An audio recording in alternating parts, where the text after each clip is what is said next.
สวัสดีพ่อแม่พี่น้องFC ยินดีต้อนรับเข้าสู่ช่องสาวน้อยไต่คนไก่บาทเนาะมื้อนี้พ่อแม็กมาส่งตู้เย็นคือเก่าเด้อพี่น้องเด้ออยู่ที่บ้านดอนสันเมืองโขงแขงจังหวัดสระครับคือเพิ่นซื้อตู้เย็นเนาะน้ำหันอาตุงแล้วเพิ่นมาเหมารถ3ล้อพ่อแม็กมาตั้งแต่บ้านเมืองแสนให้มาส่งอยู่พี่เนาะให้มาส่งอยู่ที่บ้านดอนสันโอ้คนทางก็มาพี่น้องยากหลายเนาะคนทางแต่บ่เป็นอุปสรรคเข้ามาส่งได้เนาะมาส่งเฮาเทื่อนพี่น้องเป็นยี่ห้อมีอีสังมีลิงเนาะมีลิงเนี่ยยี่ห้อมีลิงลูกสาวเพิ่นบ่ซื้อให้แม่โอ้ลูกสาว ลูกสาวอยู่ไสโอ้อยู่ไทยซื้อให้แม่มีใหญ่แล้วก็สบายเด้ หากินน้ำใสหูเด้อเนาะวันนี้เนาะ ไปหูซื้อก็ได้เงินเดือนน่ะแม่นมาส่งเพิ่นเอาเทื่อนพี่น้องอยู่จักคนนี่แม่มาอยู่นี่ล่ะ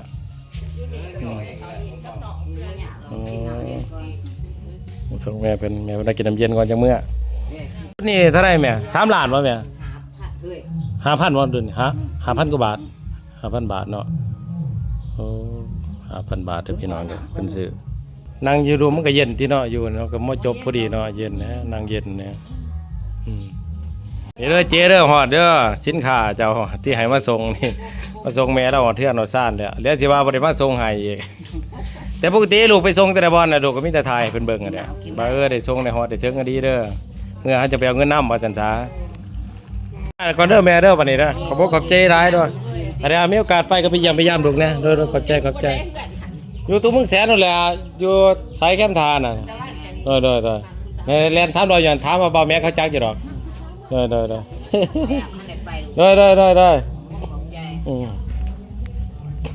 ตอนนี้พ่อแม่ก็เดินทางกลับเด้อพี่น้องเลยคือเขามาส่งอยู่ที่บ้านดอนสันเด้อพี่น้องดอนสันเมืองโขงแขงจังหวัดสระทางนั้นก็เป็นหน้าพังเลยพี่น้องแถวกกประแดกนะบ้านกกประแดกแต่กับบ้านยังเดี๋ยวแม่เพิ่นบอกว่าแม็กอยู่เนาะแต่ว่าแม็กบ่จือ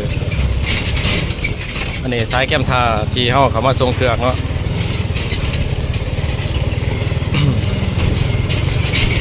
ร่อนนี่ก็ร่อนหนึ่งได้พี่น้องเป็นที่แบบว่าเป็นร่อนใหญ่พอแม่ก็บ่ฮู้ว่าความกว้างความยาวเท่าไหร่เนาะอันนี้เฮาก็กาวเด้อพี่น้องเด้อน่าจะอยู่ประมาณมอง3 ลักไปหรือ4 ลักเนาะเฉพาะในดอนนี้สังเกตเรื่องความยาวนะแต่ว่าถ้า MC คนไหนเนาะที่เป็น เจ้าของบ้านโหก็คอมเมนต์บอกให้เด้อพี่น้องเด้อแต่ว่าแม็กว่าคือสิใหญ่แต่ความกว้างนี่ก็กว้างคือกันเด้อพี่น้องที่แล้วๆกับดอนที่ถาดพุ่นน่ะนี่บนทางเนาะอันนั้นเพิ่นขึ้นไปแถวโคบานได้ทางนั้นพี่น้องนี่ทางมันจะไปโคบานเป็นทางดังเดิมเนาะออกไปซ้ายนั่นก็มีคือกันเนาะออกไปโคบานเป็นทงไงทงหน้าเนาะก็ถือว่าใหญ่เนาะใหญ่พอสมควรนี่ก็เป็นให้หน้าแซงของพี่น้องประเทศนี่แหละบางคนก็เห็นหน้าแซงบางคนก็เห็นหน้าปีเมื่อนี้ถือว่ามาไกลพอสมควร2 เที่ยวเลยพี่น้องคือตอนเช้านะพ่อแม่ก็ไปส่งได้เที่ยวหนึ่งพี่น้องทั้งดอนก้อยเนาะเพิ่นมาหาให้ไปส่งไปเมืองโขงเงินเดือนเพิ่นออกเนาะเพิ่นเป็นพนักงานคู่นี่แหละแต่ว่าเพิ่นกินเงินบำนาญเลยพี่น้องก็ได้ไปส่งเพิ่นจากนั้นมาครับพอดีมีพี่น้องต่างประเทศมาเนาะมาแต่ทางฝรั่งเศสเพิ่นมาอาจจะมารักษาอยู่ห้องหมอนี่แหละก็ได้ให้พ่อแม่ไปส่งอยู่ที่หน้ากระสังต่อเนาะพ่อแม่ก็ไปส่งอยู่หน้ากระสังแต่ก็มาแล่นรถอยู่ในตลาดเท่าเดียวกับพอดีเมื่อนอนก็พอดี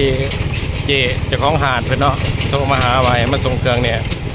เลยมาส่งเครื่องอีกบางคนก็จะบ่เคยเห็นนะพี่น้องบ่เคยมาได้ดอนสันนี่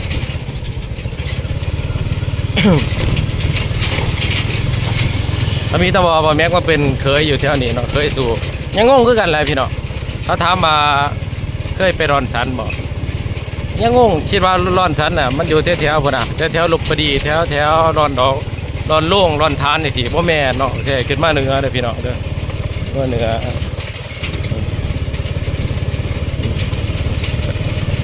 อันนี้หนทางประเทศใหม่เนาะเป็นถมเพียงนี้ถมเพียงนี้ไปอันนี้ก็เป็นบัตรเพื่อนเนาะที่นี่บัตรไต่บัตรเหนืออันนี้เป็นบัตรเหนือหนทางตรงให้ตรงหน้าพี่น้อง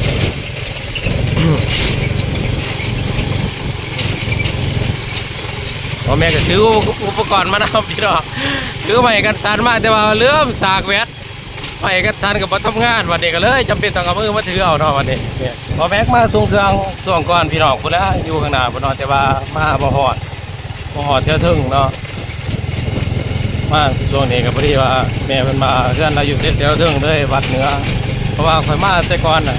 เพื่อนเราอยู่แถวๆบันไต่เนาะลุ่มบันไต่ลงไปตอนใหญ่เด้อพี่น้องเด้อตอนสันเด้อไปตรงหน้าเพื่อนเขาไทยไปเพื่อว่าพ่อแม่พี่น้องFCเนาะคนที่ติดตามพ่อแม่น่ะคิดฮอดบ้านพี่น้องฮอดบ้านคิดฮอดเพื่อนฮอดซ่านเนาะบางคนก็ไปทำงานคือพ่อแม่ว่าแหละอยู่ต่างประเทศอยู่ไทยบ่อยสิเนาะบ่ได้กลับบ้านหลายปีก็คือสิคิดฮอดบ้านคือกันกับพ่อแม่นี่แหละวะพ่อแม่ไปอยู่ประเทศไทย16-17 ปีก็ยังคิดฮอดบ้านเลยพี่น้องบางทีเห็นคนอื่นมาถ่ายคลิปทั้งเมื่อยเบิ่งโอ้ยดีใจแหละไปเห็นบ้านเพื่อนตัวเองเนาะอันนี้เขาก็จะถ่ายเบิ่งตามถนนหนทางเนาะเพื่อนหลังใหญ่ลายเลยพี่น้องเลยดอนสัน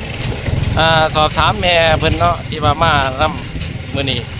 ถ้าว่าบ้านใหญ่อยู่ที่ประมาณ300 ปลายกับพวกเพื่อนเนาะก็ประมาณนี้แล้วเพราะว่ามี2 บัตรตัวใหญ่สมควรแต่ว่าส่วนใดเพื่อนก็จะมาอยู่แถวๆเทิงเนาะทางมาเนี่ยบ่ค่อยเห็น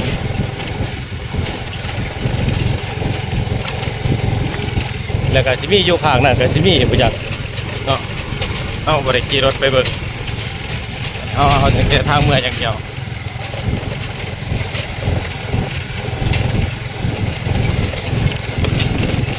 โอ้เพิ่นก็เฮ็ดมันคือกันพี่น้องเฮ็ดหน้าเนาะ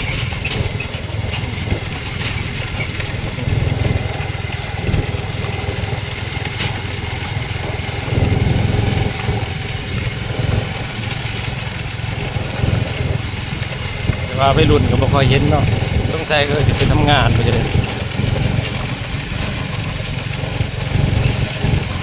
คือแถวบ้านบ่แม่นเองก็คนนั้นก็ไปเฮ็ดการเฮ็ดงานไปได้หลายพี่น้องเลยบางคนก็ไปไทยจังซี่เนาะนี่แต่พอจะแม่อยู่บ้านส่งเงินส่งคำให้มาคือแม่บางทีเพิ่นก็ลูกสาวเราก็ไปไทยเนาะส่งไปเงินมาแล้วว่า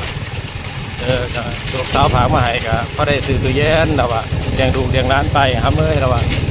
กับพอได้อยู่พอได้กินไปอยู่บ้านเฮาวันนี้เป็นสวนกระโปรงเพิ่นพี่น้อง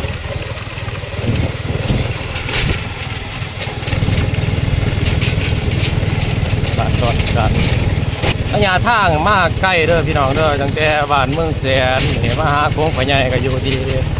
ประมาณ13 หลักเนาะแล้วก็มาหาทางเขาดอนทางขามดอนสันนี่ก็4 หลักก็เป็น17เนาะเขามาดอนสันนี่บ่แม่กะเอาเด้ออยู่ที่ประมาณมอง3 หลักปลายหรือ4เนาะประมาณนี้เนาะพ่อแม่กะเอาเด้อพี่น้องเด้อเป็นสานบัด2เป็นพี่น้องบ้านใหญ่เนาะมันก็เป็นน่าจะเป็นดอนเดียวเลยพี่น้องที่ว่ามีขัวขามเนาะเพราะขามจากดอนโขงมาใส่ดอนสันเลยนะนี่เป็นบันไต่เพื่อนเลยนี่เป็นบัตรไทยเป็นบัตรไทยเบอร์เป็นบัตรไทย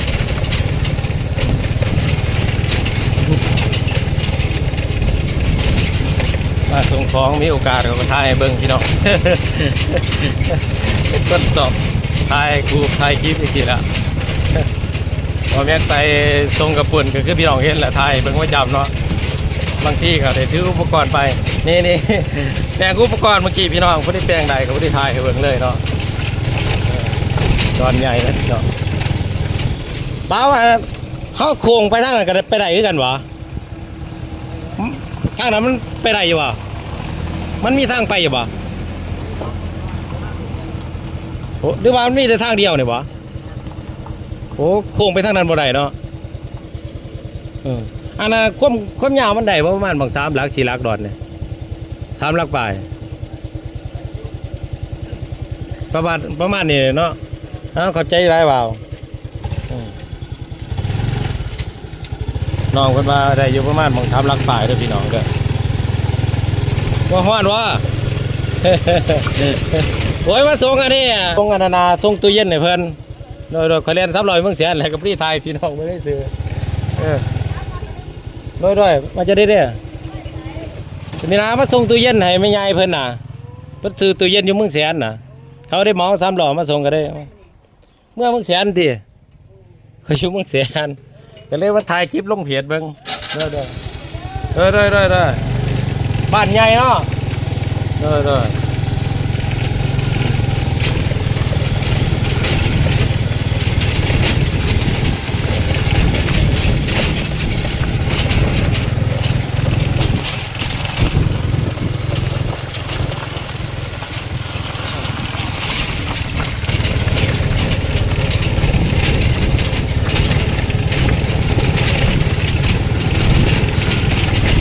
ว่าจ้ามไปถึงมาเซ่ก็สบายอยู่ได้พี่น้องเพราะว่ามาแม็กผ่านตายเห็นรถโดยสารก็แล่นมาหาคนอยู่หน่อยเดี๋ยวเก็บร้อนสันนี่สอบถามยังไงเป็นมาบัตรกีฬาไปของหมอส่วนไหนเจ็บไข้ได้ป่วยก็ที่จะเมารถเอาเราว่าเมารถก็อยู่ที่ราคาประมาณ300,000เราว่า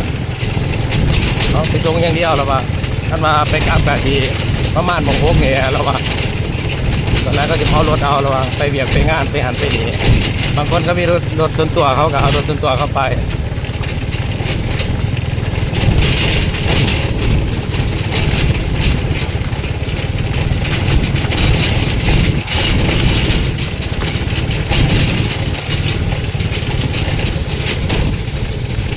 นี่เดี๋ยวพี่น้องอาชีพหนึ่งของมาแมงหลังจากกลับมาแต่ไทยเนาะ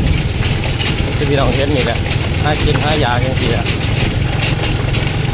แทนรถทับจ้างเขาให้ส่งเครื่องส่งของให้สบายที่ตู้เย็นแก่เขาแก่หนังที่พี่น้องเย็นในยามเช้าแทนอยู่ตลาดบ้านเมืองแสนเอาบางคนกระทามาโอ้ได้ดีกว่าให้ก็บ่ค่อยไปได้หรอกพี่น้องบางมือกับพ่อได้เก็บบางมือกับพ่อได้เก็บสำนักแต่ว่าแต่มือกับท้ามาได้ว่ากับพ่อได้เนาะนี่ว่าแม็กมาเนี่ยอาชีพเนาะเพราะว่าอาชีพยังแล้วแต่พี่น้องพยานนี่ก็มดทนเนาะกับพ่อได้บ่ได้ร้ายกับสมากินยาฝังทองซ้ำเกลือไปแหลกแปลงว่าในแต่ละวันนะคือว่าแม็กเนี่ยเอาแบบมือนี้ได้เกลือมือนี้เป็นว่ามือได้น้ำปลาไปเอาอย่างสี่ได้ชีวิตของเขาพี่น้องเก็บเงิน100,000 200,000ก็เอาไปเพราะว่าแต่ก่อนมาแม็กกีรอนโด่งเนาะมือนึงจะเอา10,000อย่างนี้อะไรพี่เนาะเขาเมื่อวานที่มาแม็กอยู่นะมันมีแต่10หลังคาเรือนเนาะมันไม่ได้เป็นดอนใหญ่เด้อ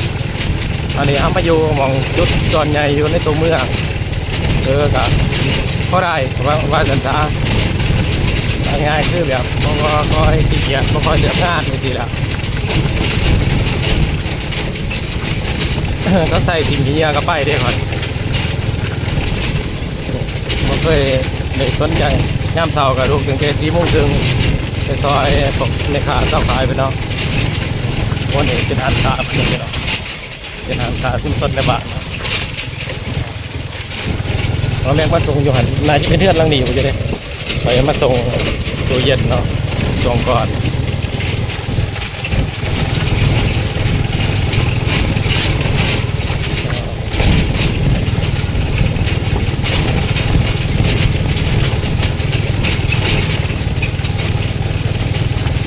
ท่านขี่รถจักรมาก็จะทายรอให้เบิ่งรถทัวร์บานอยู่พี่น้อง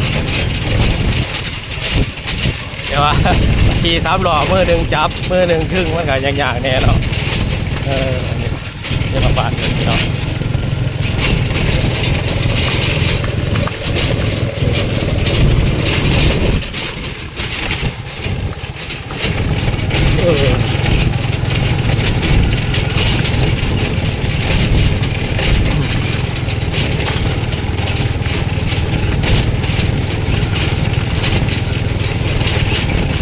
ทางเขามาไกลเกินพอสมควรเนาะ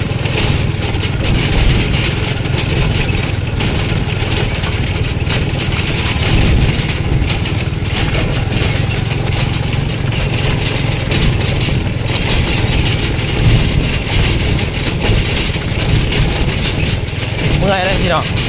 บางทีอ่ะบอแบกอ่ะ เวลารอดพักก็ยังมีหน่อยแต่ก็เอาไปเพราะว่าเป็นงานเขาเองไปต่างๆมันก็บ่คือว่าเขาเป็นงานก่อสร้างเขาแบบบ่ค่อยได้มีเวลาได้พักไปต่างๆ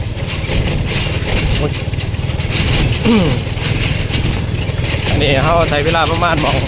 4-5 ชั่วโมงเขาก็ได้พักแล้วเนาะแต่ว่ามีงานคือจังซี่เขาก็รับจ็อบต่างหากเขาก็เบาราคาเอาเนาะถ้าได้งานก็สร้างนี่ไว้ทั้งมันได้พี่น้องได้เงินแต่แสนปลายเองแต่